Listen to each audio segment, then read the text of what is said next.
Vote পরবর্তী সন্ত্রাস নিয়ে হাইকোর্টে রিপোর্ট জমা দিল রাজ্য সরকার। বিচারপতি কৌশিক চন্দ্র ডিভিশন বেঞ্চের 6 জুনের নির্দেশের প্রেক্ষিতে জমা পড়ল রিপোর্ট। 6 জুন কলকাতা হাইকোর্ট নির্দেশ দেয়, রাজ্য পুলিশের ডিজিকে ইমেল করে অভিযোগ জানাতে পারবেন আক্রান্তরা। অভিযোগ খতিয়ে দেখে এফআইআর করার নির্দেশ দেয় আদালত। রাজ্য সরকারের জমা দেওয়া রিপোর্টে 6 থেকে 12 জুন পর্যন্ত 560টি অভিযোগ জমা পড়ার উল্লেখ রয়েছে। এর মধ্যে 107টি এফআইআর দায়ের হয়েছে।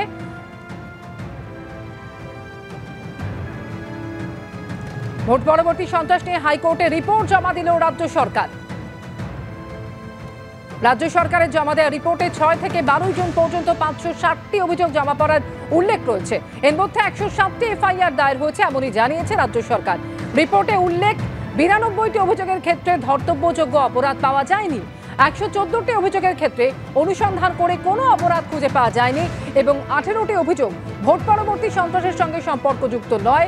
রিপোর্টে এমনই জানিয়েছে রাজ্য সরকার। মুম্বাইতে শরদ পাওয়ারের বাড়িতে তৃণমূলের প্রতিনিধি দলে কল্যাণ বন্দ্যোপাধ্যায়, সাগরিকা ঘোষ, সাকেত গোখলেরা। সেবির চেয়ারম্যানের সঙ্গে বৈঠকের আগে শরদ সাক্ষাৎ। এর আগে ভোটের ফল বেরোনোর মুখে শেয়ার বাজারে দুর্নীতির অভিযোগ তুলেছিল তৃণমূল কংগ্রেস।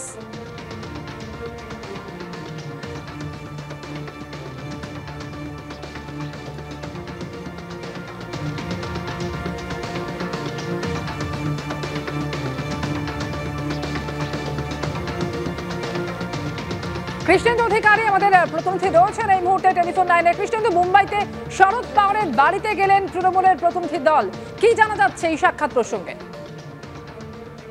দেখো, আজকে তৃণমূলের প্রতিনিধি দল সেবির কাছে যাচ্ছে, কারণ তুমি জানো যে সেবিকে চিঠি লিখেছিলেন ডেরেক ওব্রায়েন, এবং সেই প্রেক্ষাপটে আজকে তৃণমূলের প্রতিনিধি দল সেবির কাছে যাওয়ার আগে মুম্বাইয়ে শরদ পাওয়ারের বাড়িতে যান এবং সেখানে কল্যাণ বন্দ্যোপাধ্যায়, সাকেত গোখেল, সাগরিকা ঘোষরা ছিলেন। এবং কেন শুধুমাত্র শরদ পাওয়ারের বাড়িতে যাচ্ছেন তা নিয়ে একটা প্রশ্ন উঠেছে, এবং যেটা জানা যাচ্ছে যে শরদ পাওয়ারের পর উদ্ধব ঠাকরের সঙ্গেও তারা দেখা করবেন। তুমি জানো যে নতুন কেন্দ্রীয় সরকার আসার পর অভিষেক বন্দ্যোপাধ্যায় অকংগ্রেসী নেতাদের সঙ্গে বারবার বৈঠক করেছিলেন।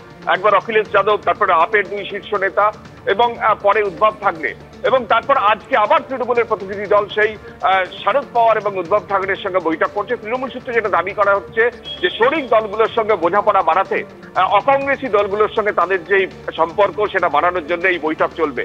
এটা তাৎপর্যপূর্ণ কারণ হচ্ছে ইন্ডিয়া জোটে তৃণমূল আছে, কিন্তু সিট শেয়ারিং এ তৃণমূল এখনো পর্যন্ত নেই। সেক্ষেত্রে তৃণমূলের রাজনৈতিক অবস্থান নিয়ে একটা দ্বন্দ্ব তৈরি হয়েছে, এবং তারই মধ্যে অভিষেক বন্দ্যোপাধ্যায়ের 3 জনের সঙ্গে বৈঠকের পর আজকে তৃণমূলের প্রতিনিধি দল সরাসরি শরদ পাওয়ারের সঙ্গে বৈঠক করলেন তার বাসভবনে গিয়ে। ধন্যবাদ কৃষ্ণেন্দু।